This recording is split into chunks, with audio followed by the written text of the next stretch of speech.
What if I told you that the company that delivers millions of packages a day was born from a note of desperation and a risky bet in Las Vegas? Prepare to unravel the story of FedEx, a brand that not only revolutionized logistics, but also became a legend. It all began in the mind of Frederick W. Smith, a young Yale student with an idea that seemed far-fetched: a system of fast and reliable nationwide shipping. The year was 1971, and the world was moving at an increasingly rapid pace. Smith saw the need for a network that could deliver packages from one end of the country to the other in a matter of hours. His Yale professor didn't understand. The idea deserved a low grade. But Smith did not give up. He knew that the future depended on speed and efficiency.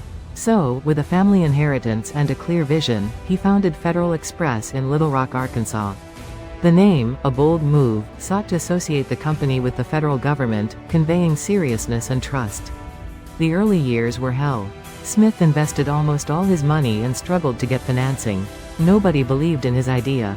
The planes were expensive, the infrastructure was non-existent, and the competition was fierce. On the verge of bankruptcy, with just $5,000 in the bank account, Smith made a desperate decision. He flew to Las Vegas and bet the money on blackjack. Legend has it that he won $27,000, enough to keep the company afloat for a few more days. Whether this is true or not, it adds a curious chapter to the history of the brand. But luck wasn't everything. Smith was a logistics genius. He implemented an innovative system, a centralized distribution center in Memphis, Tennessee, where all packages converged each night to be reordered and sent to their final destination. This hub and spoke revolutionized the industry and became the model to follow. The company grew rapidly in the 80s.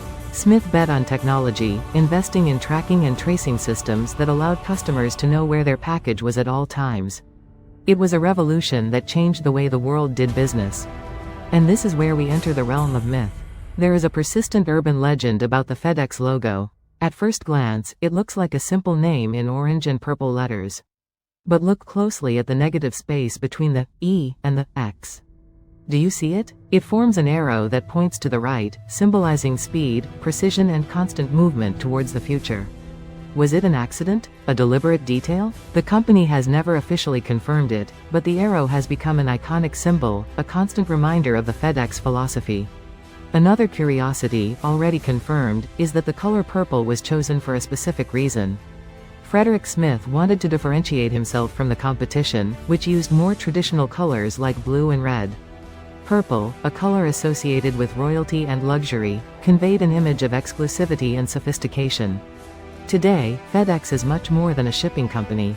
It is a global giant that operates in more than 220 countries and territories, with a fleet of aircraft and ground vehicles that travel millions of kilometers every day. The company has adapted to market changes, investing in new technologies and expanding into new sectors, such as e-commerce and healthcare logistics. But what can we learn from the FedEx story? That innovation, perseverance, and the ability to adapt are key to success. That even the most far-fetched ideas can become reality if you have the passion and determination necessary. And that, sometimes, a risky bet in Las Vegas can be the push you need to change the world. Because sometimes, behind a simple orange and purple logo, there is a whole story of challenges, innovation, and an arrow pointing to the future. What did you think of the FedEx story? Did you know any of these myths or curiosities? Leave us your comment and don't forget to subscribe for more fascinating stories of iconic brands.